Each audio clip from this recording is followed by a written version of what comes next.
Good evening, Palm Bay. Good evening, Palm Bay. How are you doing? I want you to do me a favor this evening. Good evening, good evening, good evening. For those who are watching, please like and share this video across all platforms. It is time for our interview with Deputy Mayor Donny Felix, City of Palm Bay, Deputy Mayor Donny Felix. He's here with us tonight, and we're going to get started with our interview. So, do me a favor, let's get the word out. Tonight is going to be a very interactive show. I'm going to ask you to call in. We have a lot of issues that we want to touch tonight, especially after the meeting on Thursday night. I'm sure you have some questions for him in regards to our taxes. So, hit the like button, hit the subscribe button if you're watching on Facebook, if you're watching on YouTube, hit the like button, hit the subscribe button, share this video across multiple platforms. Let's get the word out. This is an unusual day for us to do interview. I've been doing them on Tuesdays and Thursdays because of his schedule. I agreed to do an interview tonight. So please, let's get these numbers growing so we can get some viewership. Hit the like button, hit the subscribe button. Let's get these algorithms moving in our direction. I'm going to add him to the platform. Mr. Felix, good evening. How are you doing? Good evening, Kevin. I'm doing well, man. A bit tired. My voice kind of gone. Been the church visit, the speaking engagements in the last couple of weeks. Yeah, taking a toll on us. But we here. We are working every day. We're doing well. Okay, awesome. Awesome. So Mr. Felix is here with us. And again, audience, I need your help to grow this audience tonight so we can get the word out. I did promote it across a lot of different platforms, but I know it's an unusual night for me to do a interview. Usually, I've been doing them on Tuesdays and Thursdays, but we want to get the word out. So please hit the like button, hit the subscribe button. I know you have plenty of questions for Mr. Felix. I know you do. So, and then you can comment and you can call in. You will have a number that I'll post here in a second where you can call in and voice your questions directly to Mr. Felix. So I'll get started here by asking Mr. Felix to reintroduce yourself to the public and let them know where you are, who you are, and what you're about for those who may be new to Palm Bay. So go ahead, sir.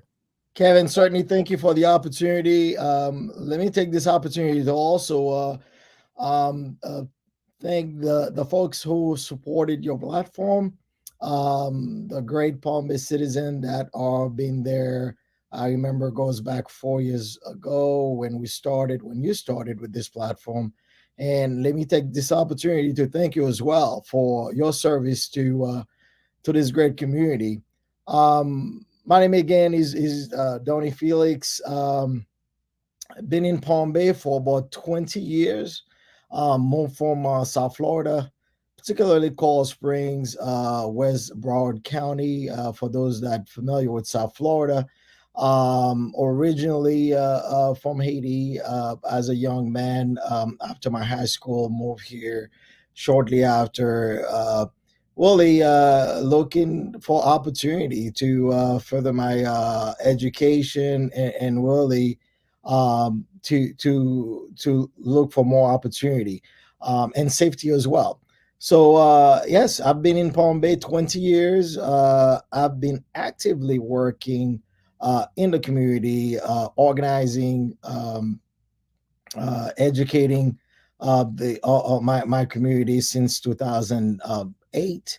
My really community organizing starts 2012, and we've been active since. Come 2020 was a decisive time, Kevin. So um, uh, politics was not my end in mind. Well, I didn't start my community activism or organizing because I wanted to be elected at some point. But it happened to be once you're in that environment, politics tends to be a byproduct of community service, right? So 2020 was a decisive time for me to make a decision.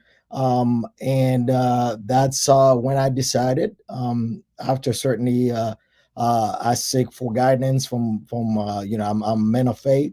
Seek for guidance from God. He made it clear for me to reposition myself from a community organizing standpoint to hold an elected office.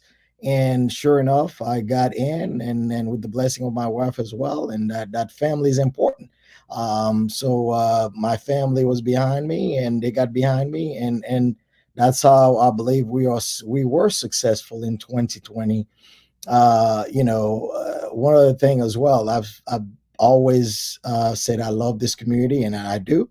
I've refused in the past to get into the race, but 2020 was a decisive time, and timing is everything, right?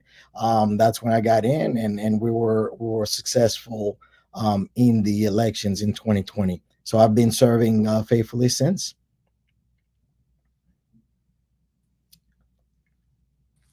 Okay, sir. Thanks for the introduction. Thanks, thank you. Let's get started. Let's get into some questions that I have. Audience, I'm going to be posting your questions here in a second. Again, please help me out, guys. I need this count to go up. Many of you are watching on YouTube, but I need this count to go up. Please like and share this video across all platforms because we have some nice questions for him tonight. And um, so here we go. Let's start with a compound. I'm going to start with some easy questions because, and I'm going to start with the compound. The compound has been associated with crimes, as you know, but also holds potential for development. And recently, plans have been proposed to develop the park in order to create jobs and improve safety. What is your stance for the future development of the compound? And how can it be developed without bringing more problems to our city? Well, it is important, Kevin, to remind some of our listeners that may not know the history, right? I think it's important to talk about the history. The history of the compound goes back about 40 plus years ago. A company by the name of GDC. GDC was a national company that came to Florida. Went to 7 municipalities in Florida. Palm Bay was one of them. Port St. Lucie, Port Charlotte, Palm Coast, multiple community. So what they did is they sold to this community, those fairly new community. Back then, Palm Bay was roughly about 20 years, if that. Okay, so Palm Bay become a municipality in 1961, January of 1961, right? So this company came in, say, hey, we're going to help you build your infrastructure. If you work with us, we'll work with you, we'll build your infrastructure. So that's how the compound, what we know as a compound, that's how the compound was created. It's about 3,000 acre, fully plotted, right? With some, the streets are all, when it platted, all already in existence, except today they all overgrown by vegetation and stuff because of lack of infrastructure, the lack of utility. So obviously, currently the compound is not, it's considered not buildable. So it's three unit, is unit 51, 52, and 53. Those three units in the city are not buildable. So the compound is about, like as I said, 3,000 acres with about 2,700 owners. So that's what creates the problem, right? When you have so many owners, and some even live in Asia, that's how the compound, that's how GDC, what they were doing, they were selling pieces of the Florida sunshine. So people from up north, people overseas, all over the world, that's how they sell. It happened to be a big scam. That company, went belly up. Of course, people went to jail because it was wrong the way they were doing it. So that's how the compound was created. Kevin, I think it's fair to remind the listeners, right? Anytime you have such a big area unsupervised, right? You're always going to have undesirable activities, right? Including crime, including, dead body. And these are all true. And that is true anywhere in the country, right? This is nothing new. What we experience here with the compound, it's nothing new. But understand though, you have a local government that understand and that are actively working, taking action to try to fix that situation. I personally have been in DC for a 5 day trip. We talked to our both senators, okay, the U.S. senators. We also talked to the office of Congressman Posey, our representative. I went with staff. We had long meeting. We must have met with these three offices and over four different agencies in DC. It was all about the compound, talking about turning the compound in an opportunity zone. With an opportunity zone, once it's federally recognized as an opportunity zone, all kind of federal funding would funnel through so we can try to attempt to solve the problem. So understand we actively trying to find solutions to address the compound. I can tell you it's a complex. It's very complex. When you have that many owners, I myself, I used to own a piece of property in the compound. I couldn't tell you where it was, but I hold a deed. I knew it was in the compound, right? So, but late the last action we took, as you know, Kevin, we last year we called on the community. We had a community meeting. Hey, tell us what you think. Tell us this is a situation. It's our situation. How can we solve it together, right? So the last action we took is we hired a consultant firm that studied the whole situation and make some proposition as to how we can approach it. We have about 7 or 8 different things we're working on. One of them is zoning, changing the zoning. So what we figured we're gonna do, Palm Bay, the city of Palm Bay only on about 2%. That equates about 200 acres in the compound. So what we looking to do, one of the action we're looking to do, is to utilize our portion, convert it, change the zoning, and we're looking at buying, acquire some more the entrance off of Bombardier, the entrance of Bombardier, where all properties are, versus the new one we acquire. We're looking to create some sort of light industrial zoning. So with the hope, by doing so, by sparking with that's would spark some people to want to come and invest. We actively work talking to FBL as well, because one of the challenge, it's hard to develop in the compound. Number one, the aspect of multiple ownership. It's hard for any one company to find 4, 5, 600 acres to build something substantial because so many owners, right?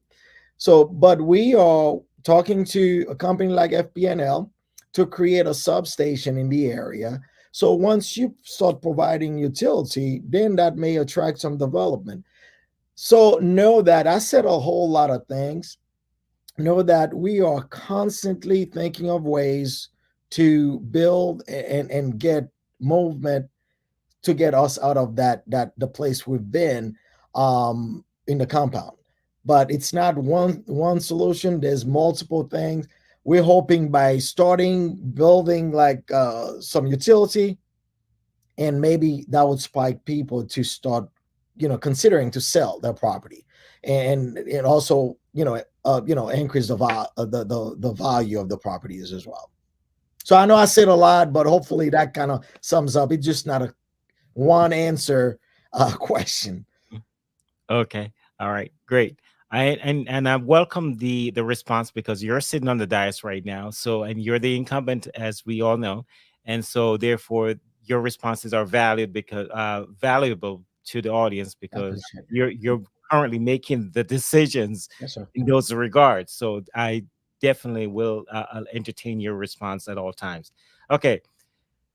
Um, let's talk about um, financial impact in our city and economic policies. And investigation that I did a couple of months ago, I did an article. I don't know if you've come across it, where I talked about the road bond, and I discovered that there were shortfalls, right? Yes, sir. Um, and so currently, what I need to ask from you is, first of all, do we currently have a road maintenance fund? And you're going to enlighten the audience. I think I know the answer. And how much money is in the road maintenance fund? Let's start there. Kevin, unfortunately, I don't have the exact number. I know we have a road maintenance fund. It's pretty strong, and every year we are continually adding money to it. Not only that, we had a program early on. We determined any surplus property that the city own and city that we currently selling or we have sold, all this funding goes straight to the maintenance fund. And also the CRA, as you know, CRA is about to set sunset coming up. All that funding in the CRA currently sitting in the CRA going towards our maintenance fund. So we understand the importance of it. This is something council takes very seriously. So we know in order for us that 150 million that we as the voters to commit to, so it is. If we don't make sure we have, because some of the road, Kevin, already coming up. That 5 years we coming up to where the road that we paved 5 years ago. Now they already needing attention. So that's why the maintenance fund is that valuable. Is so important. It's healthy, and we are continually adding to it. I couldn't tell you exactly what the amount is. And you know how why that's important to me, right? Because of the Yes, sir. road Absolutely. and Yes, sir. my work with the road bond when we first got it started. So I need to always try to ask those questions when I do have the opportunity. Certainly. The city has maintained a maximum of 4% in stabilization funds. Given the ongoing and proposed workforce expansions and pay increases, how do you plan to maintain or just the stabilization fund to ensure the city's financial health remains robust? Yeah, Kevin, I can tell you we are in a great, solid financial position. Not only we are, I think last number, please don't quote me on that. Last number I've heard, we have a surplus of over 18 million. That's not only the stabilization fund is healthy, and we have a strong surplus. And our debt service is considerably low. I believe last I checked, we have some that are coming up. If not the end of this year, next year, where we getting ready last I remember, we're just about 5%. So the city only our debt service only 5% of the overall budget, which is that's great. If you recall earlier last year or late doing our audit, we went from a plus to a from a to A plus as far as our credit rating. Um, our stabilization fund is strong. We have a strong surplus right now. Okay, let's take it. Audience questions, and this is more of a concern, I guess. Mr. Davis asked, Donnie, there are three branches of government from City Hall to Washington, D.C. Why do you not act upon the citizens' wants and wishes? And this is a concern. So, how would you respond to that? That's somewhat of a broad concern. Um, I Why do you not act upon the citizens' wants and wishes? It's kind of broad. I mean, the way I would approach that is I'm on council. I can speak for myself. I certainly I was voting in by a majority of all electorate. um, Certainly, I don't believe every single decision I make on the dais, every single vote is a perfect vote where it's gonna make everybody happy. But I can tell you, Kevin, I try to bring an approach every decision I make. with a balanced mindset, that I've always think of the citizens and putting myself in their shoes. But we're also in a position where we have to make tough decision at time. Understand that it's not 100% of all of constituency will be happy with our decision. But certainly, I've always tried to vote in the standpoint of the voters, make decision that I think, I believe that would be in the best benefit of the general public, make Palm Bay better. Okay, let's go back to the roads. This person asks, so what, sir, what's going to be done to improve and widen the roads? Yes, so we are, never before we have a council, that is so active when it comes to, the TPO. The TPO is a organization, is a transportation planning organization that for the county that make decision that looked at that major corridor, ulterior roads, the major roads in the city, who decide who goes first, and what, where's the urgent, I mean, what roads it's more urgent to be done. I can tell you, because of our active role, myself, Mayor Medina, and former councilman Foster, because of our activism during the TPO, which we are members of, a member representative of the city, we were able to get some of our major projects from the bottom of the list, priority list, to the top, where today the TPO, the widening of Malabar Road from Minton all the way down to Heritage Parkway, become number one of the top priority for the TPO. Where currently, Kevin, we are in the design phase, where the widening of Minton all the way down to the end of Malabar West is in the design phase. The feasibility studies done. So we in design phase. I must say as well, those projects are extremely expensive. Just so you know, Kevin, we put just the design phase alone. This is a $10 million project just to widen about 4.5 miles of roads. Right, that's how long that is. Just to tell you, it's very expensive, but we are on top of it. So this is number one priority. So the next one we're looking at in terms of priority is Malabar South, all the way down to Miko, all the way down to the intersection, the Heritage Parkway intersection. That is super high in the priority list as well. This is not a decision we work on our own. We are working through this organization, the TPO. They are the one that funnel the funding, state funding and federal funding that assist us with that. We are as well doing our own due diligence. We have a lobbyist firm in DC. We have one in Tallahassee. We keep good working relation with our representative at the state level, Senator Mayfield, Randy Fine. So those representatives, those are the one that can assist us with our own personal efforts. But know that we are actively working on these. We understand the need, but they are. It just takes a little bit of time and takes a lot of money. Okay, sir. Thank you so much.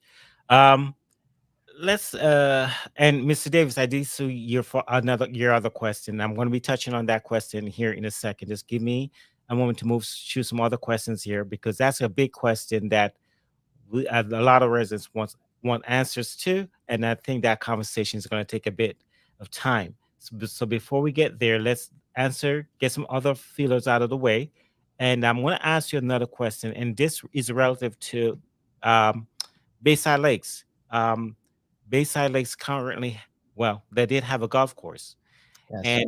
and it's been ongoing situation with Bayside Lakes as opposed where the residents do not want any housing or any kind of development that's going to take away from that aspect of aesthetic look of what it used to be, which was a golf course. So, what is your take? What's your stance on it, and how would you vote in the future? If you can futurize your vote, how would you vote on in if somebody if a developer comes in and wants to build on that area?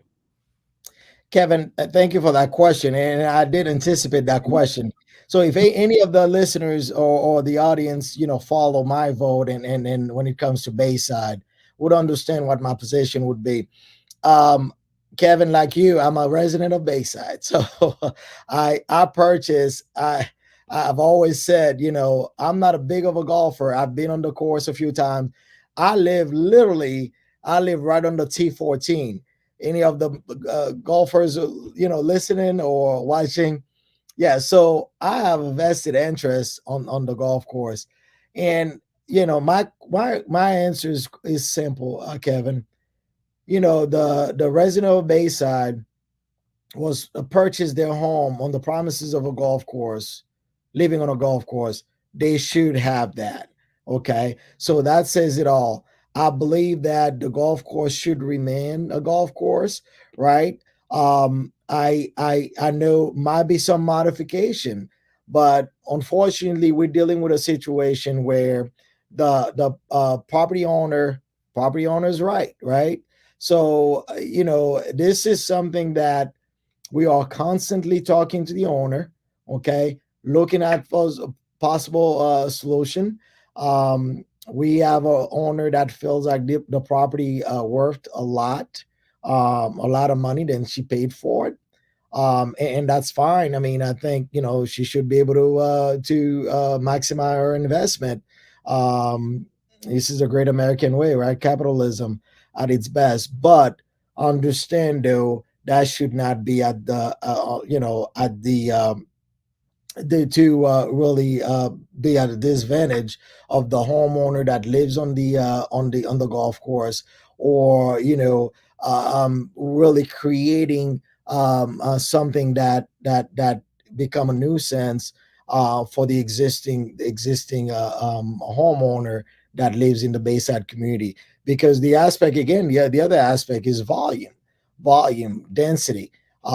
This community was never built to have to add an additional 300-400 homes. So all that needs to be taken in consideration.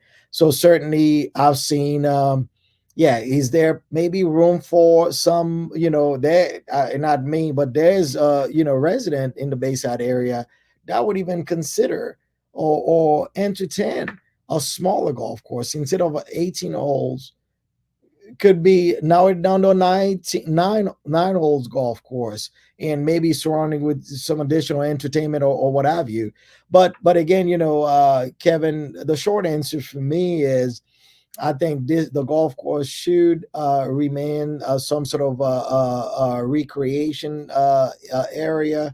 Then that's just my personal view. I'm not speaking for council, but yeah, that should pretty much say it all as to where I stand on that.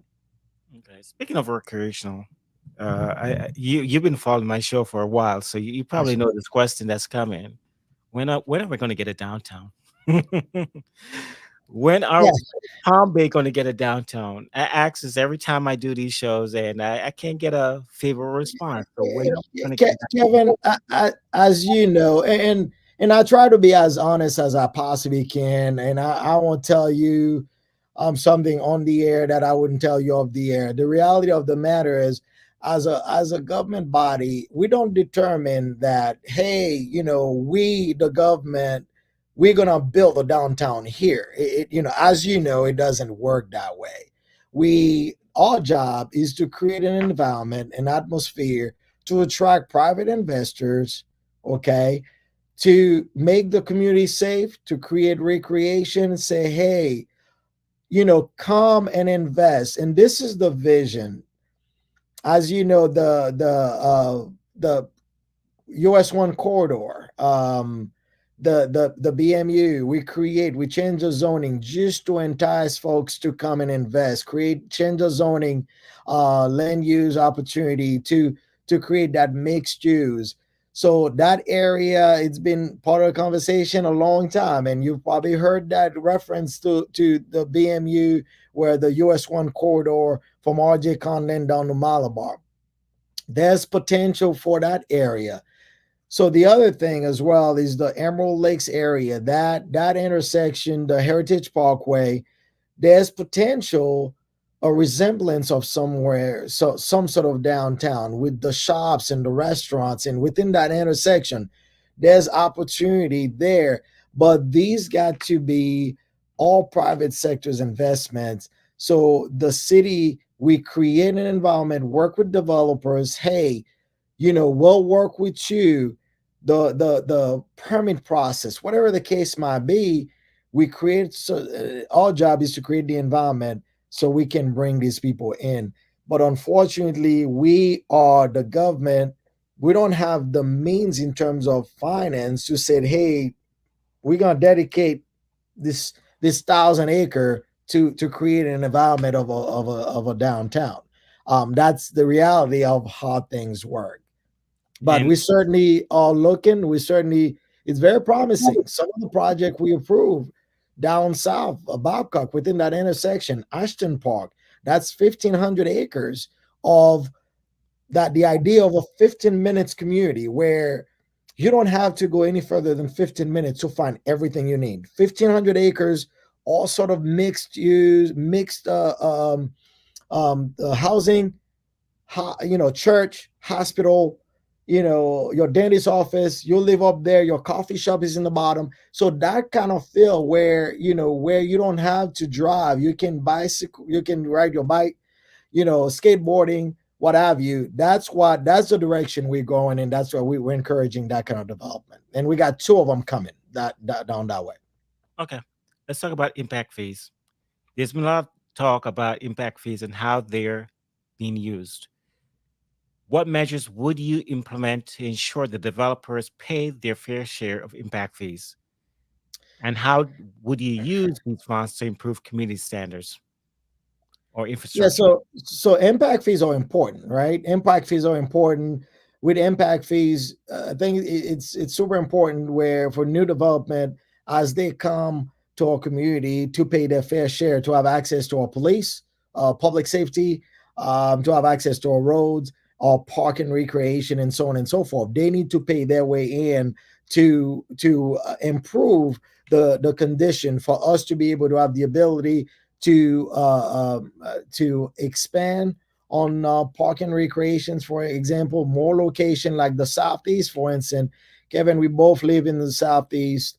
We know that's one of the things that we are lacked of in the southeast. So if you think northeast got their own community center, Tony Rosa, northwest got the Thedwood Lock Community Center out in Fred Poppy Park. But looked at the southeast, what do we have? Absolutely nothing, zero. A lack of parks, anything that we in the southeast or southwest for that matter need to do. We have to go, we have to drive north, we have to drive west. So there is a major lack. So that's where impact fee is important. As we rate, the impact fee comes through, we need to, I know there's conversation that we are actively looking for a substantial amount of acreage to be able to build something down in the southeast area. So these are where impact fees, and all, of course, as your audience may know, that we are in a crisis currently, for with regards of our public safety needs, right? We are short of over like three fire station as we speak. So this is something that we need to address. This is something that's important to me. I know it's important to my colleagues as well. This is something we actively looking for ways. Unfortunately, impact fee cannot solve our problem when it comes to public safety. Just impact fee alone, we can only use impact fee for certain things, not for every aspect of it. Just for example, Kevin, to build a fire station, if it costs 4 million, 4 to 5 million to build a fire station, think three times that. 4 million for the fire station, 4 million to, I'm just using 4 million as an example, but it's somewhere around that, maybe a little more with cost of construction. You need the same amount to staff it. You need the same amount to equip it. So when you think for each fire station, it takes three times the amount to build it, the amount to staff it, the amount to equip it. So and that's what we're facing. So, but impact fee, for instance, the police and fire impact fee can only do so much. It can only just one aspect. I believe the construction. It can only contribute to the construction of. But as far as staffing, has to be general fund and equipment as well. We got to find other ways to fund those. Okay, we're gonna take a short little break here, do a business spotlight, and then we're gonna come back to your line of questioning, and of course, the much anticipated question that everybody wants to know, and your thoughts on the millage rate. So, stand by, Okay. audience.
Palm Bay, Brevard County, get ready for the 2024 candidate interviews. For the last 4 years, Palm Bay Live has been interviewing candidates for different offices.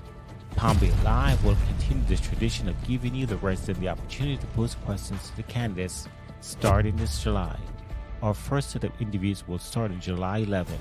You can send your questions in advance to palmbaylive@gmail.com or watch the interviews online and pose your questions in real time. For a full schedule of the upcoming interviews, please log on to our social media pages, facebook.com/Palm Live or youtube.com/Palm Live. You can also watch at www.palmbaylive.com. See you there.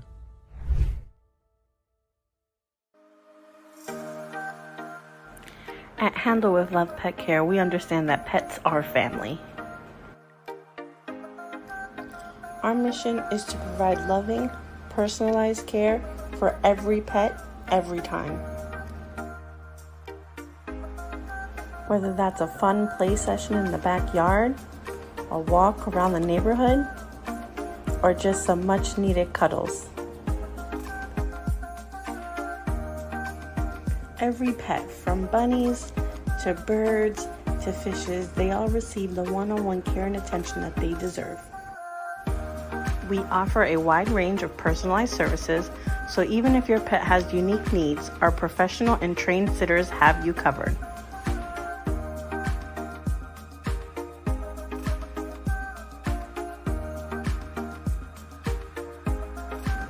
To learn more about our company and services we provide, please visit our website at handleoflovepetcare.com. Hi, we're Bartman Enterprises. We create custom apparel for schools, clubs, sports teams, businesses, and nonprofits. We're a one-stop shop for all your custom apparel needs. We offer a wide variety of products for you to choose from, including t-shirts, sweatshirts, jerseys, spirit wear, and so much more. We use high-quality materials and can customize just about any product you can think of. We're an approved vendor for Brevard Public Schools and appointee vendor for City of Palm Bay. We can do any style, any color, any size. No project is too big, no minimum or maximum quantity. We'll get it done, guaranteed. Call now and mention PB Live 10 for free setup and 10% off.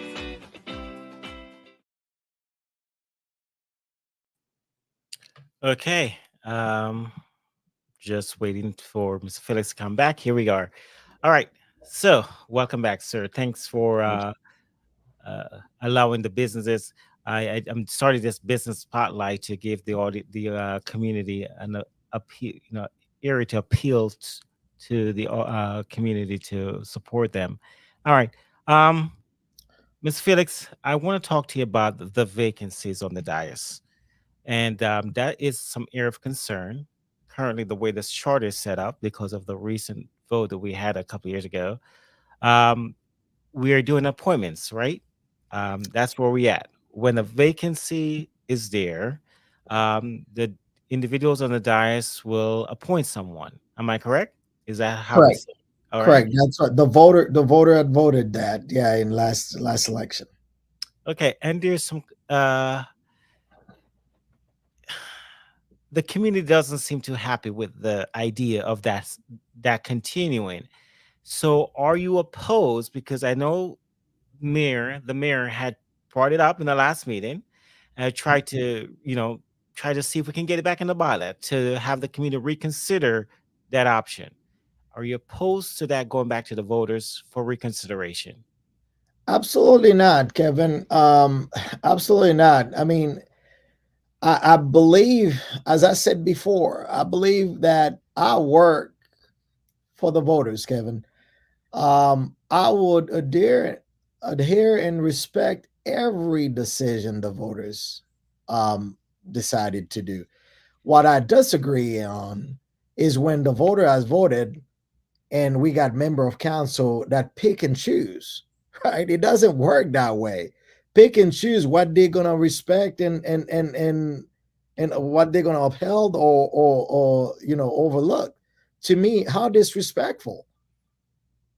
How disrespectful. To you may agree or disagree that agree or disagree, but if the voter has voted, call it flawed. I mean, what's perfect? What policies ever perfect, right? But the voter has spoken. That's what they voted for, allowing council within 60 days to appoint. If we don't meet the 60 days mark, it goes to the next general election. Um, it goes to the next general election concurrent with of city election. The language is clear. It's simple. It's point Mhm. blank. So I just never comprehend the narrative. I call it flood. I mean, what's perfect, right? I mean, that the voter has voted. I have no problem if the majority of council decide we're going to put it back on the ballot. I just found it very silly. We asked them 2 years ago to make that. Then we're going back to them to do what? But again, we have over 61% of the voters voted that. So I just don't understand. This is not new to Palm Bay. Okay. Absolutely, this is not new to Palm Bay. I would support it. That's what the majority. That's the sentiment of the majority of a council. Well, hopefully we have once we have a full council. Right now, we only have three member. So remember how we got there. Okay. So to me, come on. I mean, you raise your right hand to honor the city charter, and the first opportunity you have, you step right over it Mhm. on the basis of it's a flawed system. I don't that I still struggle with that. Another area of concern, Mr. Felix, is the pay increase um, that you guys took. 70% of the voters um, voted against this idea, and individuals on the dais, I think including you, decided to go a different way. The mayor opted out and said, "No, I don't want it." Um, is this something that you would reconsider? Because it seems like a lot of the community is against the idea. And they're saying, well, we voted against it. So why did you opt to go that way? So you want to explain your vote? Absolutely, Kevin. I'd like to make a small correction. You said a pay increase. It's not a pay increase. Okay. Because the voter are the only one that decide if we get a raise or not. So what we did do, I'm going to give you an example, Kevin. I mean, obviously, I didn't get into this for. I mean, no one get into this to treat it as an extra income or what have you. We do this, I do this because I love my community. I want to give back. I want to serve, right? It costs me it costs me quite a bit to serve the city. I do it out of love. I do it. I want to leave a better community for my kids and grandkids and your kids and grandkids for generations to come. Every vote I take, I think of them, right? So this is not about money. What it is, I believe Councilman Foster um, proposed that, and just so Kevin, let me remind you, Hmm. the audience, that this didn't come after the fact. Councilman Foster presented that idea in December the year before. Um, and for whatever reason, I don't remember how the discussion went. He decided to wait to reintroduce it after later on the following year. So it wasn't okay. We didn't get a raise. He's going to introduce that. This was part of the conversation to raise our stipend. Our stipend is a gas money to go right on the city, go to Rockledge, go to all the way, wherever the ribbon cutting may be, do our duty as elected official to put gas in our car and so on and so forth. That's all this is. That what we call considered incidental. So it's not a raise per se. It's just a stipend to give us the ability to go around, drive around the city. We don't drive a city cars. We Got don't have that we have that we could, but most I don't know any council member so it's that not ever an increase. no. It's not an increase in your paycheck. It's a separate It's a allowance. stipend. It's allowance that allow us. It Gas. goes It from goes yeah. It goes until from the end. $100. Yeah, Councilman Foster proposed that from $100 to 400. So that's all it is a month. So is it So that not to cut you off? So I no, can get please. a better understanding, and the audience probably can get a better understanding. So is it that if you drive to Rockledge for a meeting, for example, you would have to produce a report with your receipts, etc., to show that this was spent for that trip? Is that what it is? Correct. No, that we don't necessarily. So it just that stipend just kind of cover. It's a blanket fee that we get, Okay. really to allow the ability to drive around, serve the city, or the option though is to sign a city vehicles to do these things and increase the liability, increase everything else for the city. So that's what, in terms of, that's what that stipend is. It's not a pay increase on our paycheck per se. It's that's what this is. That's all it was. And that's why it made sense to me at the time. I think it's only fair to, not only I'm giving of my time and to be able to have the ability to gas up my car to serve the city. Okay, understood. All right, great. All right, audience, there's a number on the screen. If you so choose, you can use that number to call into the audience, to the studio, and voice your questions there. I'm going to go to the comments and look for questions here in a second. But if you would like to call in and to the studio, the phone line is open. You can do that. But I'm going to get to the meat of the one of the main questions. The main question here, and it has to do with the millage. And so let's start that conversation, Mr. Felix. Yes, sir. This is going to be many questions in one. As a community, we are concerned about response time by the police and fire departments and about the increasing crime in our growing community. I have listened to the last city council meeting, and many residents have pointed to mistakes that have happened over time in the past that has caused us to be in the position that we're in right now. We have grown and we have grown tremendously. Okay. We're aware of the need for auxiliary fire department, for police department. And currently there's a proposal for adding a 2 mil ad valorem tax for public safety issues. That would correct those past mistakes. This proposal would need to go to a public vote in November, as you're aware, if Sure. approved by members of the dais. So currently, you seem in favor of a public vote. Am I correct? That's correct. Yes, sir.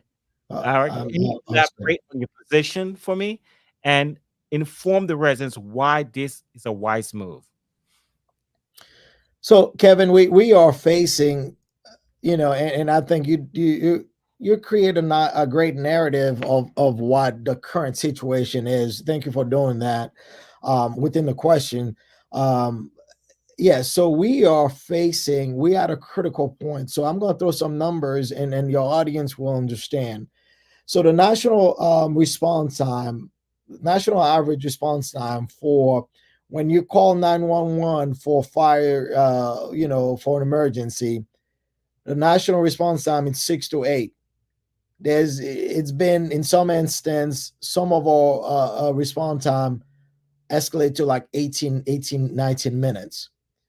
This is, as I said on the dais last week, this is unacceptable. That should never happen because that could be my family, your family facing danger. So just imagine you call 911, your family, you're facing an emergency. That could be a life and death situation. For because of the delay and your family member didn't make it. So this is horrible. We should, as a community, never accept that. And I'm not accepting it. I refuse to accept that as being normal. So that explains why, Kevin, looking at a array of different potential solution, we can sit there and complain about and just talk about the problems, but until we start moving in a direction and trying to find potential solution, what are we doing? Okay, my number one duty as an elected official is to serve you, is to assure that you're protected, you're safe, right? So whatever means, I need to consider it. Now, what our job is, we don't we don't impose a tax, a 2 meals tax on you, on the citizen. What our team propose is that it's up to 0 to 2, 0 to 2. That's key, right? The sometimes misinformation, people go straight to the two. It's 0 to 2. Council may decide, okay, shoot that pass. It's up to 2 meals, 0 to 2. So council may decide, okay, this year, based on what the need, we assess the need, we're only gonna assign point 0.5, point 0.1, point 0.2. It doesn't have to go to 2 meals. Up to, not to exceed 2. But it could be a year where council may say, okay, we're not gonna add anything. We're good. We got our three fire station or 4 fire station fully staffed, fully equipped. We are good. Or we may even get rid of it, put it back in front of the resident. Say, hey, I think we have the ability within we may where it's sunset at some point, I believe. But understand, we dealing, yeah. So I gave the example of our national average for a fire station per thousand police. The national average is, I believe, 2.36. Currently we're at 1.31. So we down one body for each thousand citizen. We down one body in comparison to the national average. So these are great challenges we're facing. Okay, in order for us we asking our men and women in law enforcement and fighters, we asking a lot of them, and they've been doing an excellent job with the little that we give them. So I mean, and those are my reason. Again, let's make it clear, it's not 2 mil, it's up to. It could be zero, okay, 0 to 2, okay. So it's not, as you know, that's all I've heard about that 2 mil, 2 mil, up to, yes. It could it be two? Yes, it could, but it's also due to the folks that you elected to serve you. We are paying attention. We are conscious. We are taxpayers as well. We understand times are tough. Yeah, I was Okay, going to say that, Donnie. I mean, folks are saying that times are tough, inflation, everything else, 100%, and Kevin. you You pull know, up at station is things are not the same anymore. I mean, so we are in it together. We are in it. yeah, I'm a taxpayer as well. I pay quite a bit of tax every year. So I understand. But Kevin, can you put a price tag on safety? Your family, my family, their family. How do you equate a life? How much does that worth? You understand what I'm saying? So it's a fine balance. We're taking it all into consideration. What we said is, let's put it in front of the voters. I believe you guys are wise. The voters are wise.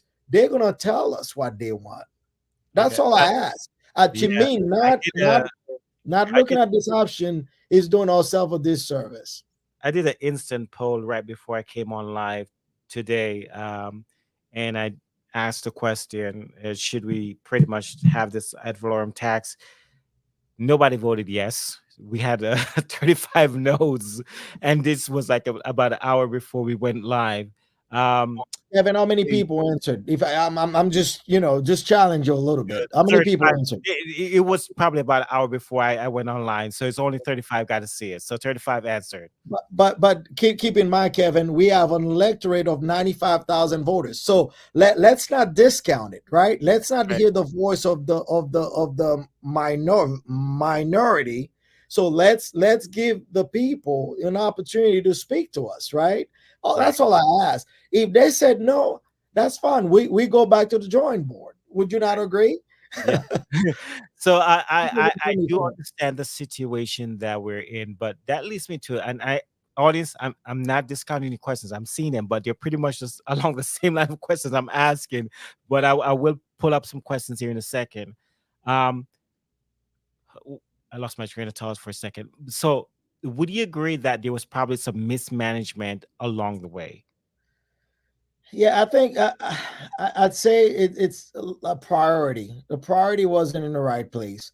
Um, I can't say it's mismanagement. I think it's a series. If you think back, I've been in Palm Bay for 20 years. I moved here. We are serving the same amount of I think when our population was probably roughly about in the 90s when I moved here. So we are serving, and that's why it really caught my attention when I just got elected, talking to the fire union, talking to the men and women from the fire department and the police department, telling me when they start describing how bad the situation is, they said, Councilman Felix, we are serving the same with the same equipment back in 2008.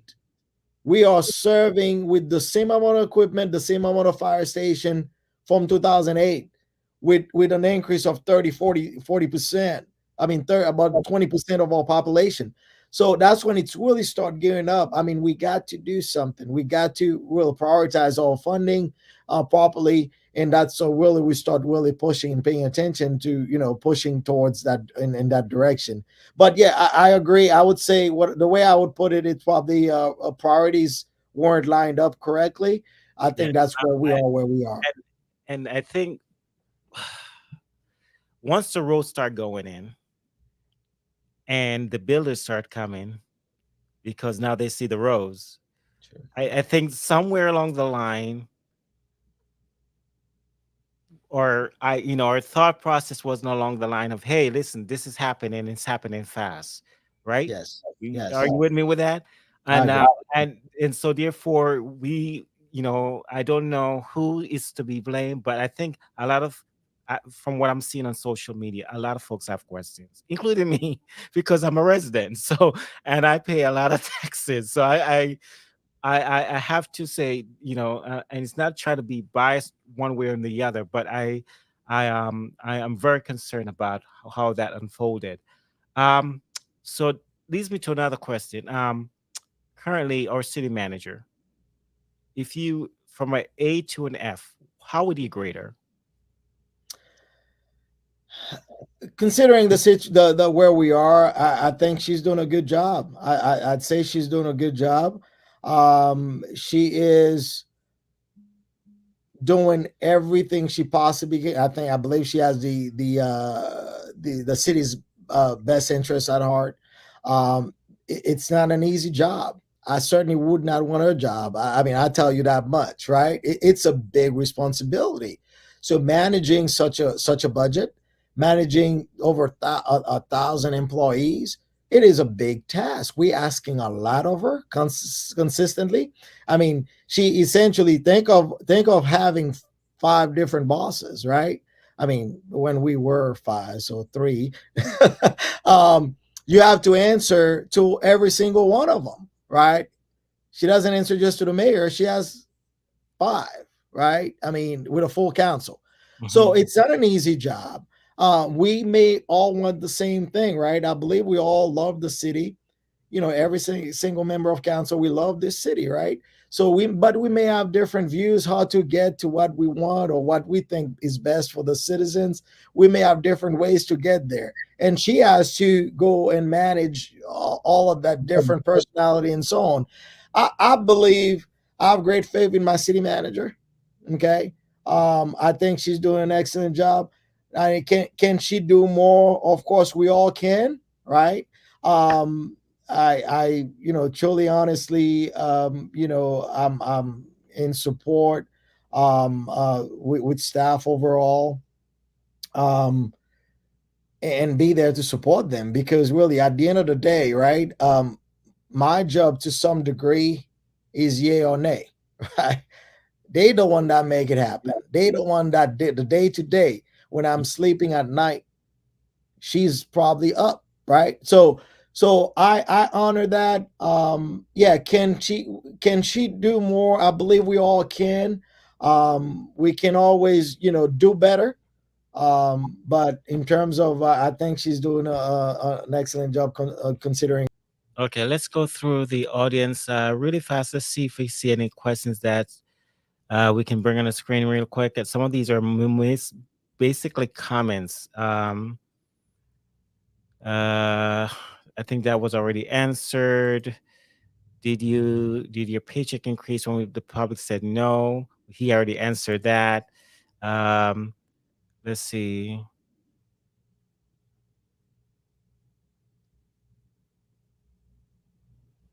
Okay, let's keep going. Let me see. I'm looking for a question. Just bear with me. I Mr. Davis about the city manager getting fired. I pretty much asked the grade to him for him to grade the city manager, so that was already posed. I'm not gonna ask him that. Um, let's see. Let's see. Why would you ever think people wanted to raise their taxes by 2 meals for 300,000 house? That's $600 in new taxes. Why would anybody vote for that? Um, I think And that's I'd like to answer that. And go ahead. again, I think Kevin, I did answer it before. So the proposal, folks, let's be clear. And I'm a fair guy. I like people to be fair as well, right? If we're gonna have a discussion, then don't put information out there. Don't gaslighting things, right? There's that tendency. People want to create the narrative that everything is bad. So again, Mr. Davis, I'm talking to you. The proposal is a dedicated ad valorem increase to public safety. I'm sure you want to be your public safety members on point, right? If you call 911, you expect services, right? We all do, and that's important. That's what they're here for. My job as an elected official is to assure your safety. If you call, they take longer than 8 minutes. It's unacceptable. We shouldn't accept it. I'm not accepting it. So in that's with that in mind, I have a responsibility to do everything I can within my reach to solve a challenging problem. And this is not just one. This is just one potential solution. We're looking to move with that if the voters say yes. So it's 0 to 2%. Yeah, you gave the worst case scenario. That's if council. So should that pass up to 2%? Yes, you are correct. A house of a $300,000 house, if it's a 1% or 2%, based on how the math work, yeah, you gave the worst case scenario. Most people won't agree with that. I agree with you. I wouldn't agree with it. But what I'm saying is, this is a potential solution. Should the voters say yes, it's 0 to 2%, not to exceed two. Zero, not to exceed two. So council may said, okay, we want to raise 4 million the first year. 4 million based on the amount of household we have. We're gonna do it at 0.05. If the math equates to 5 million, we raise what we need to build a fire station. So that may be what it is. Instead of the 2% example you gave, that here it'll be only maybe, $50. That's an example too. You should be considerate when you putting things like that out there. But the point is, the point of the matter is, it's not 2%. It is up to 2%. It could be 0 to 2. It could be a year council say, okay, we all good. We're gonna keep it at zero, where there's absolutely zero increase. So, and this is what it is. I hope I'm clear. I hope it's clear. This is what the proposal is, folks.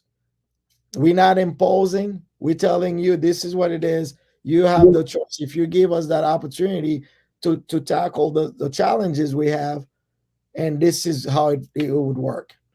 And we do have a great, I mean, the response time is nothing to brag about, folks, with City of Palm Bay. And I understand the concern of the city, and I'm not here to tell the folks how to decide on the issue. We're just discussing the issue, and then everybody can make their decision as to where they're going to go with it. But the response time is nothing to brag about. We have a very poor response time. And something needs to be done, and something needs to be done fast, because as Mr. Felix says, um, they're responsible for any for everybody's life, right? So let's put this one on the screen. I'm not sure where this one is going. Miss Karen, you may need to help me out with this one. Why do we send everything out and pay extra to have vendors answer questions? I'm not sure where she's going with that one. Do you know? So Miss Karen must be talking about the consulting firms at time. Um, Maybe. I think there's a place for to hire consulting firms, because yeah, if it's a topic where that's what they do. They offer an expertise on Y, X, and Z. I think at time there's a need for to send a study. For example, the compound situation. We partner with the I think it's East Florida Economic Development. Mhm. I don't remember necessarily was that there was a cost associated with it, but they do a study. They give us some valuable information, so then council can sit work with staff and make a policy decision or give staff direction. So with those valuable information, those are expert matters. That's what they do for a living. They understand. So for instance, the study we had about our roadways, how can we improve all roadways, considering where we currently are, the situation we're currently in, with our roadways being clogged in the morning. So they come up with some valuable information where we can place turn lanes, how we can improve the existing, not necessarily building new roads, but just make a turn lane here and there, or what have you, eliminate a turn lane can improve significantly or traffic. So these are some. There's a lot of value to these. Now some of them may be questionable, what have you, and then that rightfully so. Miss Karen should be quite. That's her tax dollar at work. I understand that, but I'm trusting staff to lean on some of these studies to be able to facilitate to help us make better decisions. Speaking of which, I don't get out much. I work from home, so I want to ask this question. The change may have been made right in the Bayside community. The very first one, as you bend that corner, and you're coming up towards Publix, you're coming So Bayside, if you which direction should you coming up where? Which direction? you're coming towards Publix from on Emerson from From Malabar. on Emerson. Okay, Yeah, coming up. you, Going west. where those accidents always happen. There was a study done to do some traffic. The Uh, curve. Is it the curve? yeah, was it ever done? Yeah. So Kevin, you may not remember, but I've lived within the southeast area for a long time. I've only been in Bayside, believe within the last 5 years, right? So, but I've always lived in the southeast. Very familiar. I go to Publix on a regular basis. I can tell you since that some of the things that we did to improve that curve, it's adding the reflectors all along the curve. We add reflectors all along, and also the flashing speed lights, they were added as well. It's within that study. Quite a few, not huge improvement, but quite a few things came out of that study. I We didn't remember that we did, study, and we paid a nice sum for that study. So I was because I've been out there a couple of times, but I was looking. I'm like, I don't see the improvements that they're talking about. Maybe I missed it, but I'm not seeing it. And I know we had quite a number of tragedies right at that corner. So I was yeah, I mean, not in the last 2 years, 2 or 3 years. I know since I've been on council, I don't think anything is registered then, but I know for a fact a few. But understand as well, Kevin. You can only do so much. People's behavior, we don't have the key to people's heart, right? People's gonna do what they do regardless. Mhm. Safety things you put there, except you would have to just rebuild that road, because you can put all the safety measures as you possibly can. But I can tell you the slowdown, the flashing light was added all along in the center as well. Those reflectors, you can only do so much in terms of and try to improve the corridor. Let's entertain some more questions if you don't mind. Why can't the developers build a fire station? Kevin, it comes to, and I know that's a question that came up before. I won't dive in too much into that, and might be some legal aspect. I remember at some point there was a discussion in regards of developers gave us property. Was certain legal aspect there, or attorney had to weigh in, because the idea, of taking properties from developer, does that guarantee we're going to pass their development? So that pay to play kind of thing. Mhm. I'm not gonna dive in too much into that because I don't know the intricate aspect of things. But I know that's a discussion we've had. How can otherwise contribute to, especially if it's housing? They're gonna bring X amount of apartment. That's gonna have a direct impact on us. Put some stress on our public safety. Why should they not contribute? I don't want to dive in too much into that because I'm not quite sure. I know there's a legal aspect as well as to how we should approach that. So the build out that's coming down in Babcock South End on Mike by Michael, um, that huge community that's supposed to be going down there. We're going to be having a fire station down there. Imagine, right? Are So you referring to Babcock the Heritage Parkway intersection? yeah, down there. Are we going to be Yeah, having a? yes, absolutely, absolutely. There's active conversation right now to potentially build a temporary station. Okay, Mhm. so we've been moving the conversation, kind of change over the last few months as to where it's gonna be. It's for sure fire station number 9 is going down there, It's just a matter of securing the spot. I know we go back and forth with a particular developer to Right. lease the property to for X amount of years. So there's conversation as we speak for because part of the push that hey we cannot wait to build a new one. Yeah. Let's put a temp there. Um, get it done as we build the new one. Right. Um, so those conversations going simultaneously as we speak. Got you. All It's right. coming. Mhm. All right. It's coming. All right. And Good. also Fire Station 7, right on Palm Bay Road. The design is done. It's just a matter of we're going through the procurement process as Mhm. to find we should be breaking ground here this year within the next couple of actually there's a little bit of delay, but we should be breaking ground here pretty soon. Okay. I think we answered a majority of the questions in regards to those, or infrastructure and where we at with everything with the millage. Um, let's switch gears before we end for the night. Let's talk about the septic to sewer situation. So there's a Florida law, as many know, that mandates shifting from septic to sewer systems by what 2030? Is that it? The date 2030? Am I correct?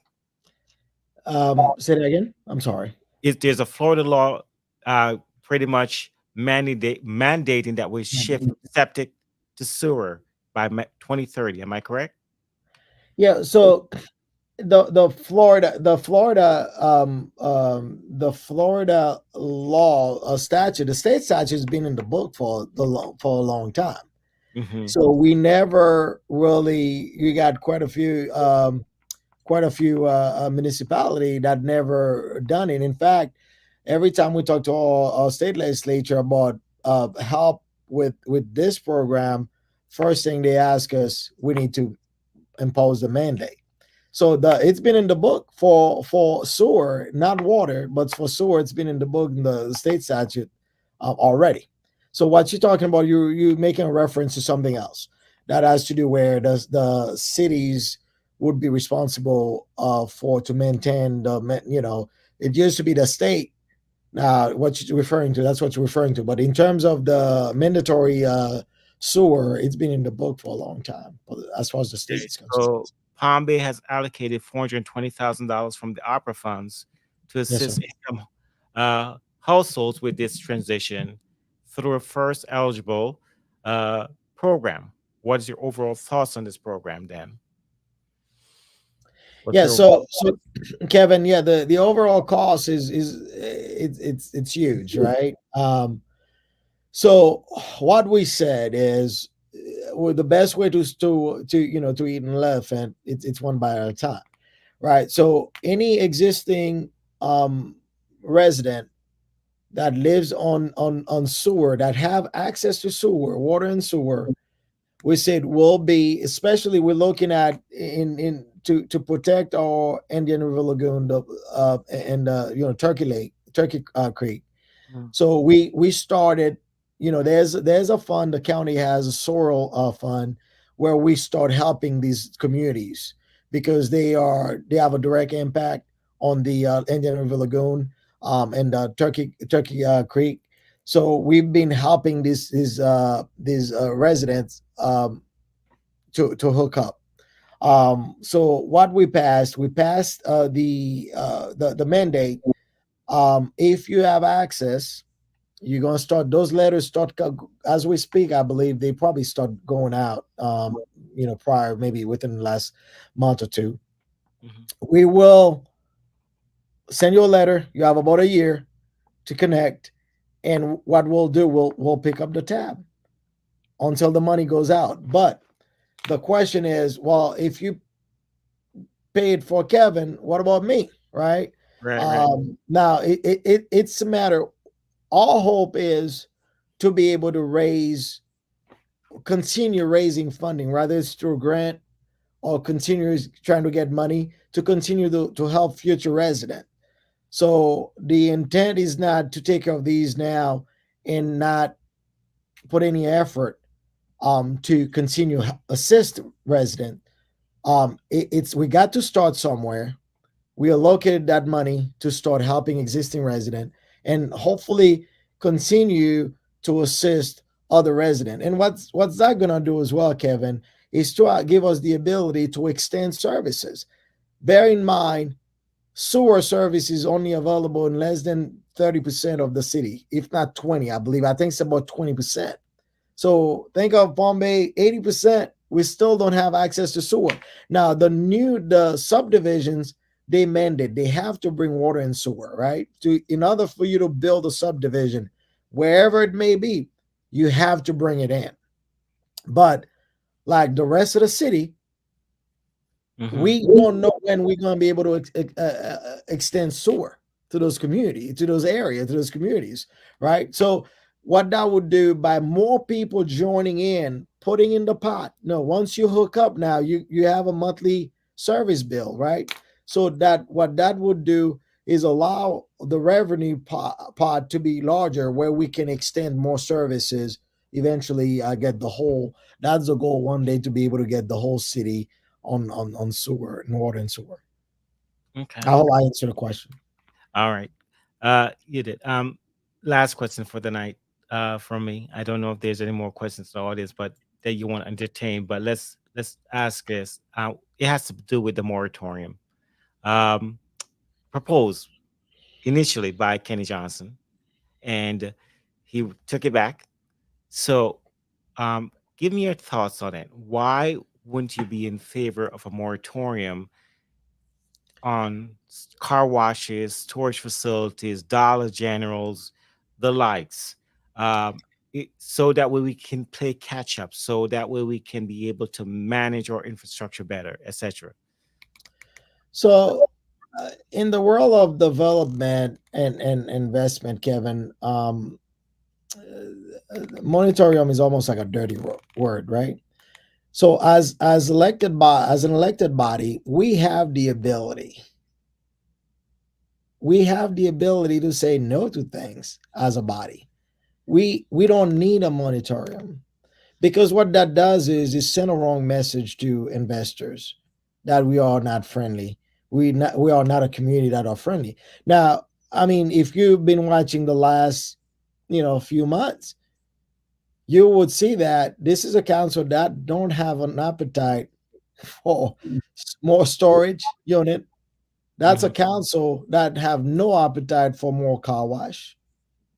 So I mean, putting a moratorium is a you know I just didn't see the necessity of doing so. We have the ability as member of council to exercise our vote to be the advocate for resident. I mean, that's why I stood firm on that last storage unit, right? I was the only no vote, right? My colleague felt different. That's how much appetite I don't have for it. But do I need a moratorium, put a moratorium in place? I just don't think it's necessary. Because we can exercise. And sure enough, I was told that by a gentleman I believe that has the city's best interest. He's an investor as well. He said, Councilman, what you guys do when you continue on that path, all you're sending is a wrong message to the investment community, investors community. Because you have within your power to approve or disapprove any applications. So I believe it was right. Okay. All right, sir. It's been a long night.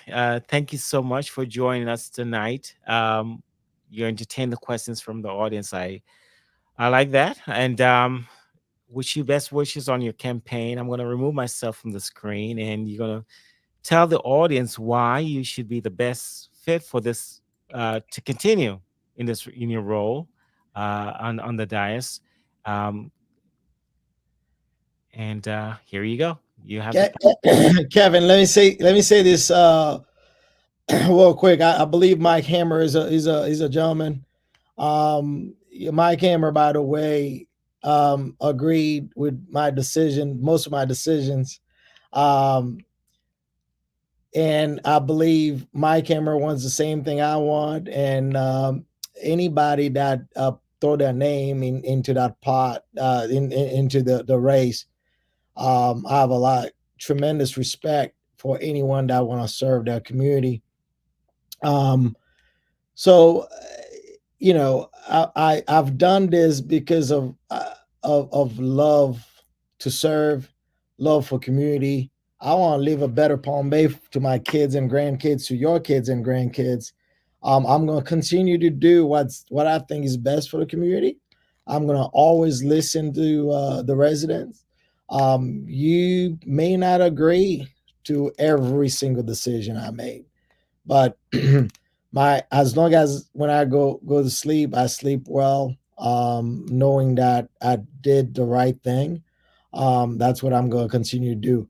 I would please humbly ask you to give me another 4 years to continue fighting for you, to continue building, moving Palm Bay forward, to continue serving our community, to continue, equipped all men and women, law enforcement, with all first responders, all public safety, top of my priority, and our infrastructure, to continue investing in our infrastructure, and invest responsibly while we try to attract new business to create jobs for you. We know it's important, and also, more importantly, continue to serve you with integrity, character, and I'll always be on it. I'll always tell you the truth, even when it's hard to do. Thank you so much. Keep me in. C2, Donny Felix. Love to continue to serve you. Kevin, thank you for the opportunity, and thank you as well for, to the audience.